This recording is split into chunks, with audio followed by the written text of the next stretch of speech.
Marshmallow World. Hey, good morning. And welcome to St. Paul's Universalist Church.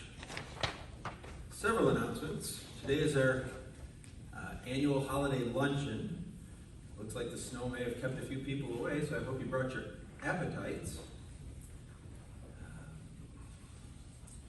Let's see. Also, today is our Clara Barton collection. I presume there'll be like an extra basket, kind of like when we do the food pantry? Yeah, they're right on top of the other. Okay. Yeah. That goes to support a camp for diabetic children, founded in the name of Clara Barton, who of course founded the American Red Cross and was a Universalist. Seems like I'm missing something. Any other announcements?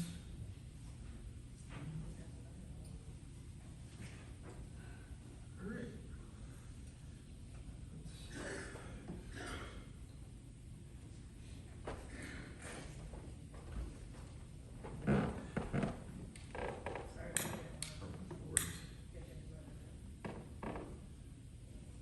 See, Pat, this is why nothing can ever happen tomorrow. Ever. I was here yesterday.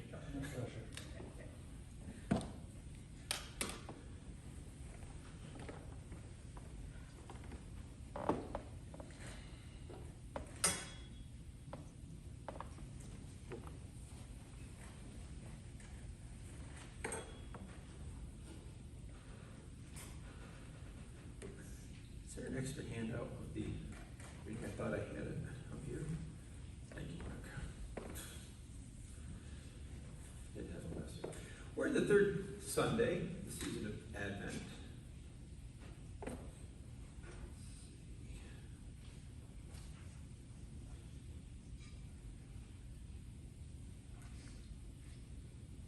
So far, we have lit a candle of patience and one to dispel the darkness. This week, we light a candle to work for that most rare of things, peace on earth.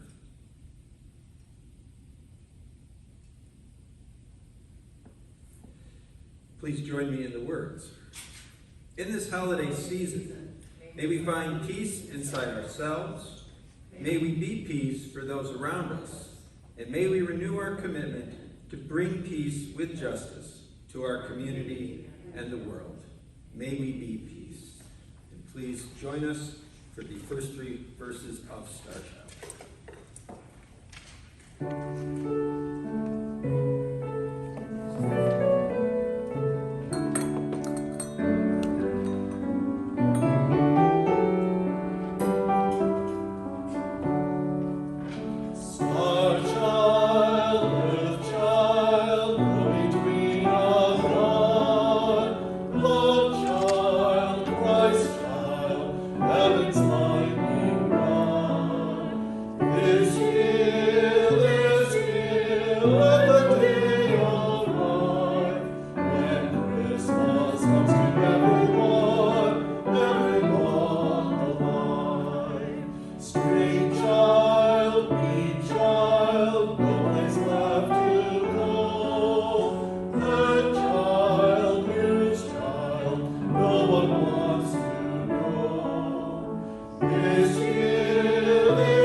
With these words adapted from the Reverend Alex Klingenberg. We come together at this time of year to remember the history, to remember the myth that says hope was born in the form of a baby named Jesus. What is so compelling about the story of Jesus' birth? His life, his love. Why has this story reached across the ages to us, while so many others have faded into history?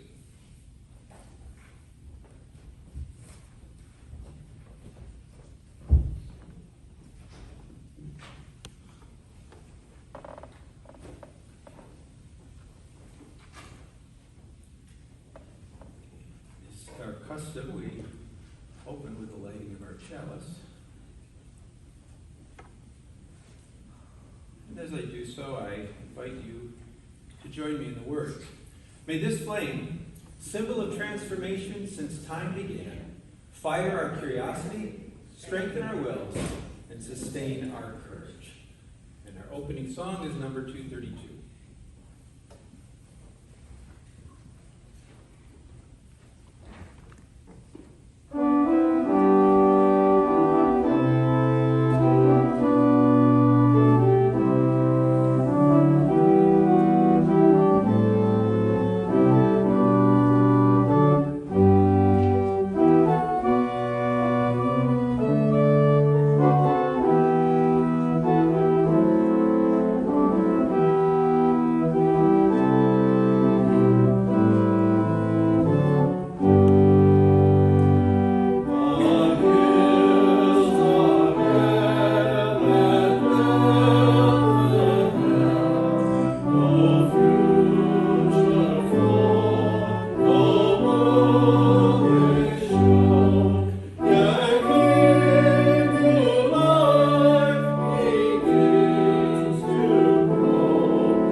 Love is the doctrine of this church.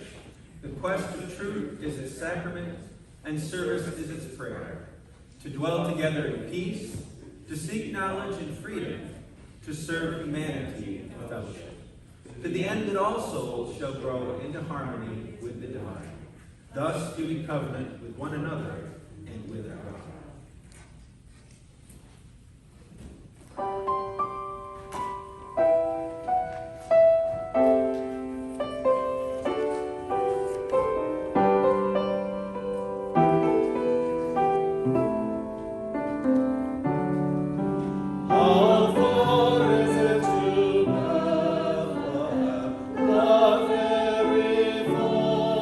Shall we find the stable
the metallic one is for our regular collection, and then every year on this Sunday, we collect for the Clara Barton Camp for diabetic children. Clara Barton, famous Universalist and founder of the American Red Cross.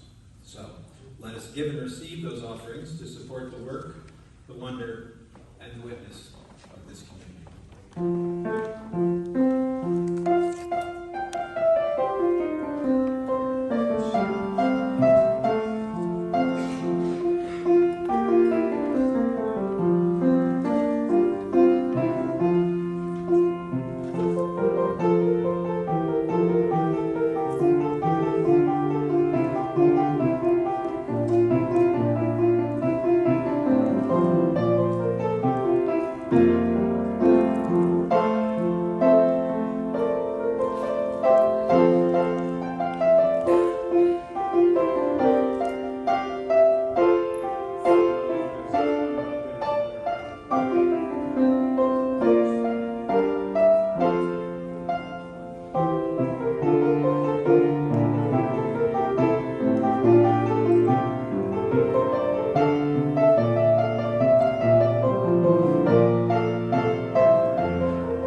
I have a reading today. These are the familiar words, an excerpt of what those of us growing up in Sunday school learned as the Beatitudes. They actually appear in the Gospel of Matthew and also in a more abbreviated form, the Gospel of Luke. But this is the more familiar version, I would argue, from the 5th chapter of the Gospel of Matthew. When Jesus saw the crowds, he went up the mountain, and after he sat down, his disciples came to him. And he began to speak and taught them, saying, "Blessed are the poor in spirit, for theirs is the kingdom of heaven. Blessed are those who mourn, for they will be comforted. Blessed are the meek, for they will inherit the earth. Blessed are those who hunger and thirst for righteousness, for they will be filled. Blessed are the merciful, for they will receive mercy. Blessed are the pure in heart, for they will see God. Blessed are the peacemakers, for they will be called children of God. Blessed are those who are persecuted for the sake of righteousness, for theirs is the kingdom of heaven." And for our prayerful meditation, I invite you to join me in responsive reading number 621.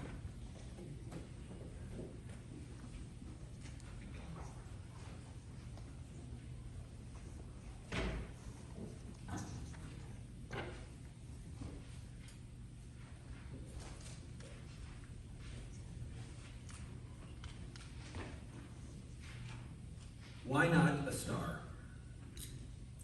They told me that when Jesus was born, a star appeared in the heavens above the place where the young child lay.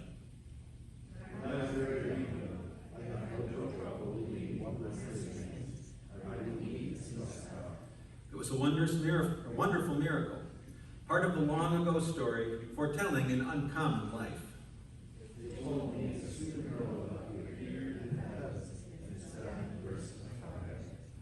When I was older and believed in science and reason, I believed the story of the star explained. But I found there was no belief of the star, fitting symbol of the birth of one uncommon life and no one. The star explained became the star understood, for Jesus, for Buddha, for Zarathustra. Why not a star? Some great star shines somewhere in heaven, each time Who knows what it may foretell? who knows what uncommon life may yet unfold if we give a chance. Our next song is number 244.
This may sound like I'm a paid spokesperson for a TV show, but I'm not, so please bear with me.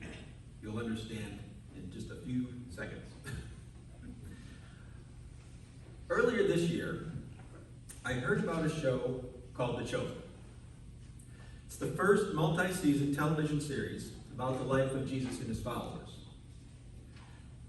I tend to be wary of these types of programs because they often have a specific slant, a specific agenda, usually fundamentalist, which is contrary to my belief system, and or, quite honestly, the acting isn't the greatest. But one day, I caught a clip of it on the internet and I was intrigued enough that I wanted to give it a try. So I said, hey Dawn, let's check out this show. And we were hooked. Season 3 actually premieres today. I did not plan to give this. At the time I came up with this idea, I didn't know that this would be the premiere date. Season 3 actually starts today, and you can watch it for free. While I don't agree with everything it portrays, I was struck by the fact that it is largely, for lack of a better word, non-denominational. Jesus, while clearly meant to be the Messiah, and being able to perform miracles, is also portrayed as very human. He has a sense of humor. He gets tired.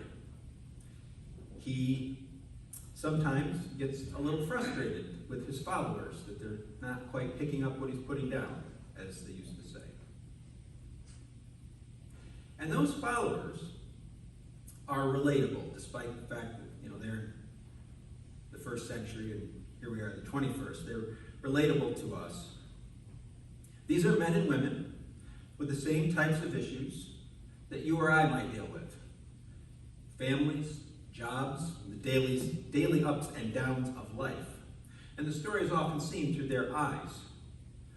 For example, when we meet Peter, he is struggling to make ends meet as a fisherman, to the point that he is selling out his own people to the Romans and fishing on the Sabbath in order to settle a large debt that he has found himself in.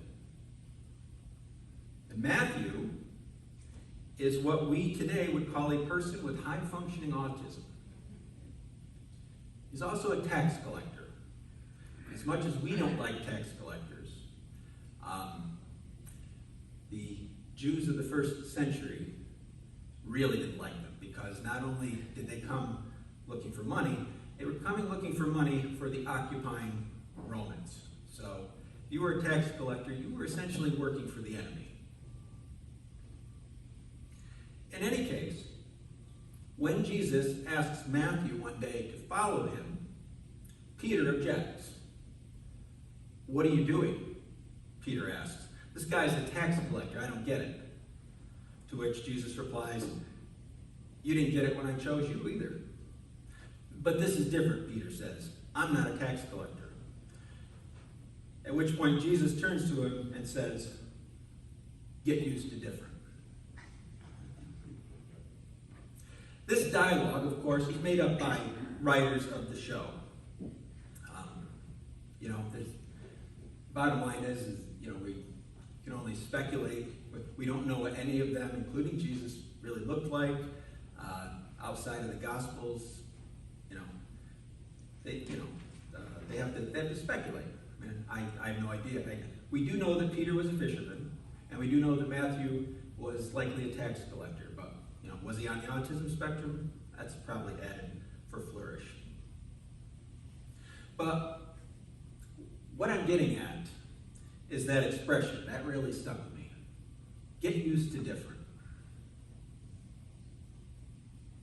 Even though Easter got most of the emphasis through most of Christian history for obvious reasons, Christmas has supplanted it as the main Christian holiday and probably the main secular holiday as well.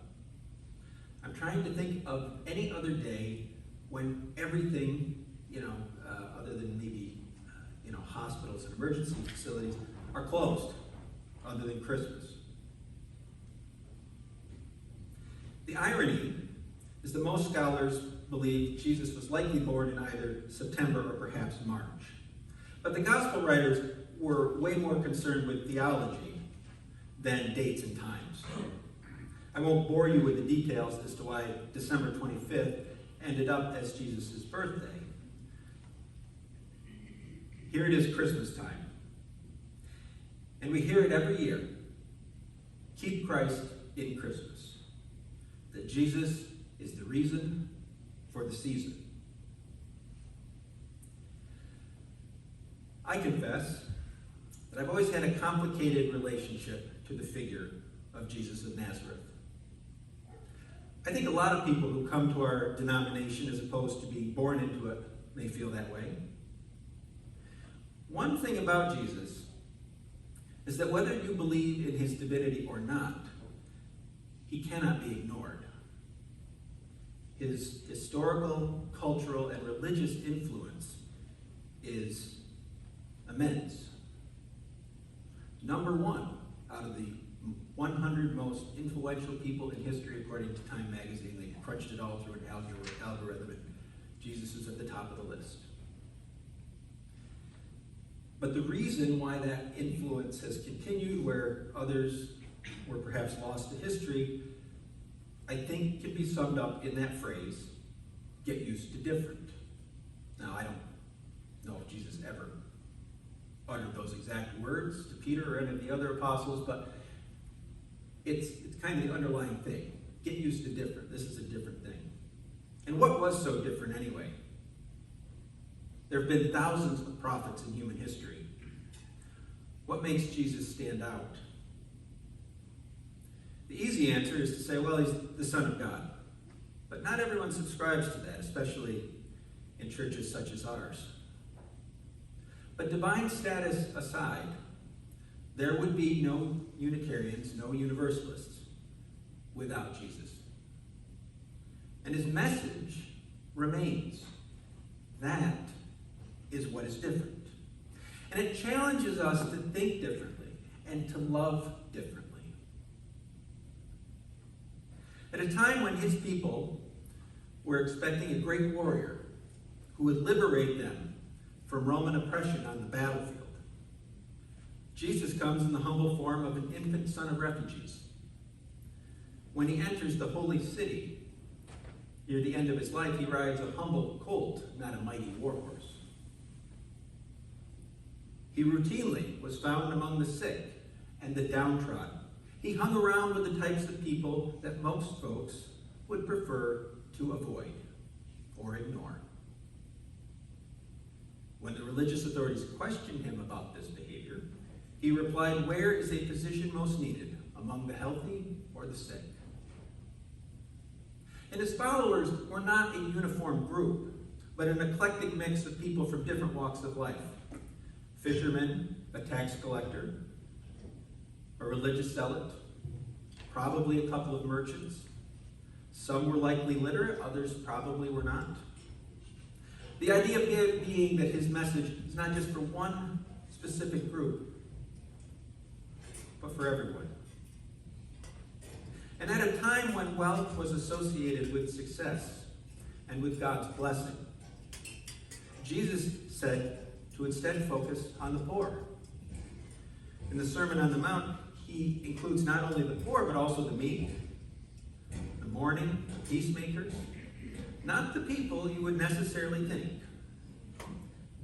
But he says those are the people who are blessed in the sight of heaven. And what of heaven?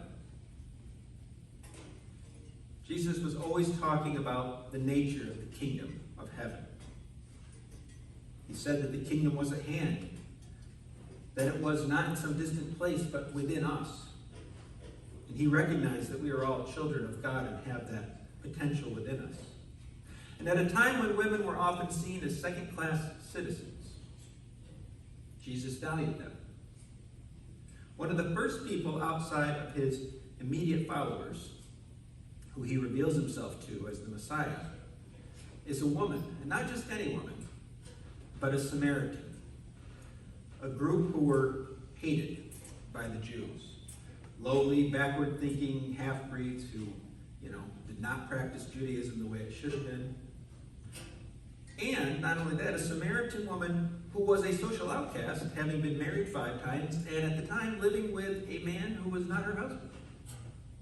Now, Jesus could have gone into the temple and proclaimed himself, but instead, he chooses her. And speaking of Samaritans, Jesus often took conventional wisdom and turned it on its head.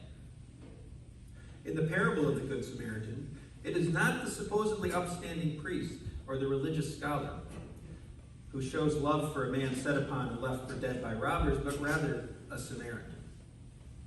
The emphasis being not on who you are, but what you do for others.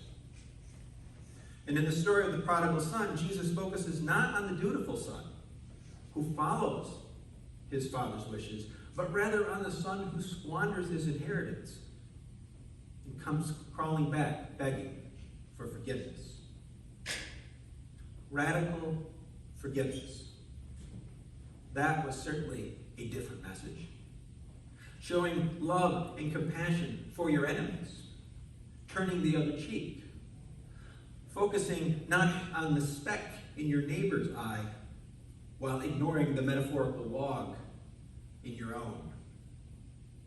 Let he who is without sin cast the first stone, he said. A recognition that we all have moments when we fall short, when we are the ones who could be having stones of condemnation hurled at us.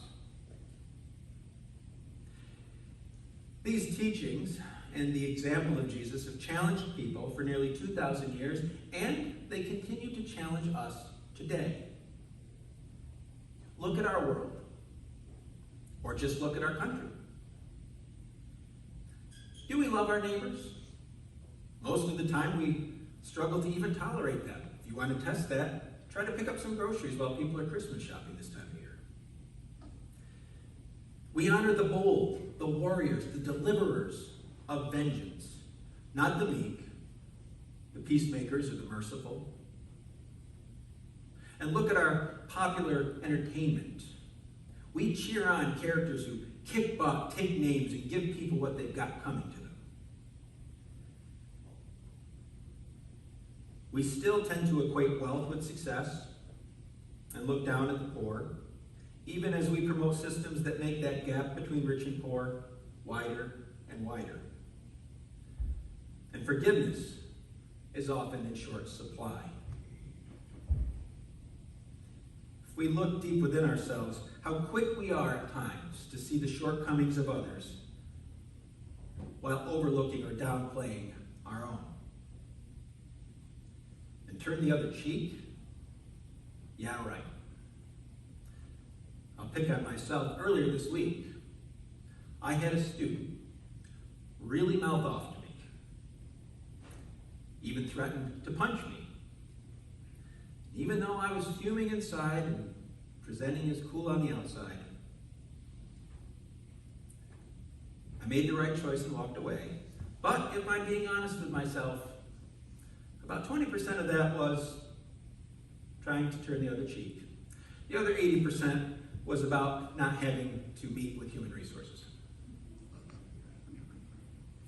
You know, whenever the calendar rolls around to this time of year, I am both amused and, quite frankly, annoyed at how people get hung up on saying Merry Christmas as opposed to Happy Holidays. Or, in my opinion, the ridiculous notion that there's somehow a war on Christmas. Because if there's a war on Christmas, Christmas is winning. And all that really misses the point. Part of the reason that Jesus got into trouble with the religious authorities of his time was because he called them out for emphasizing rituals and technicalities of the law over the heart of the intent behind them. And to my way of thinking, our society struggles with the same sorts of things. The focus should be on separating the religion of Jesus from the religion about Jesus. To metaphorically peel back the layers of centuries of customs and rituals, kind of like when you're in an old house and you peel back the wallpaper, if there's more wallpaper, and you peel back until you get to the wall. and try to get at what he actually taught and apply those things to our daily lives. Get used to different. The teachings of Jesus were indeed different and challenging and radical. Were they influential? Of that there can be no doubt. Whether you ascribe divine status to him or not, he cannot be ignored. Are they easy to put into practice? No. And yet, I would argue that trying to do so is perhaps one of the best ways we can keep Christ in Christmas. Something to think about. Our closing song is number 228.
Jesus embodies the best of what humanity can be: compassionate, humble, brave, and mortal.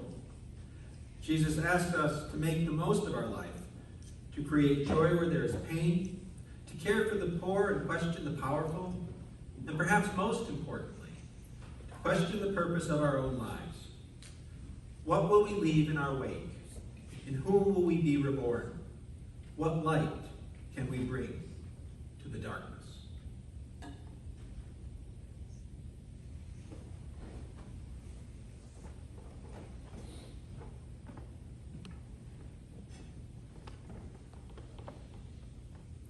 Please join me in the words. We extinguish this chalice flame, daring to carry forward the vision of this free faith, that freedom, reason, and justice will one day prevail in this nation and across the earth.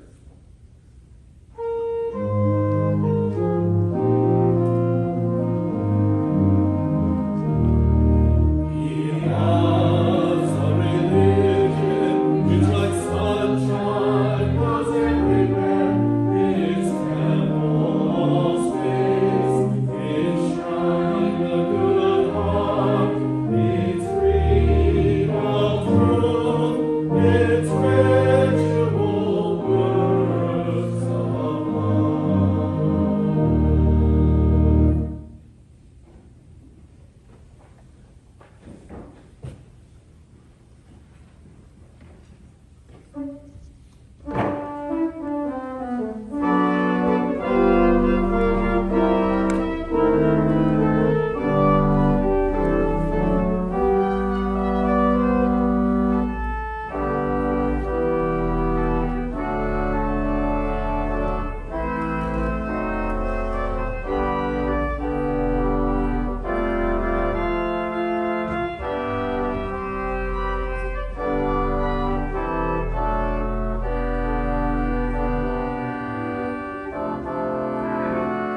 join us for our luncheon. Don't worry if you forgot a dish to pass, there's plenty to be had.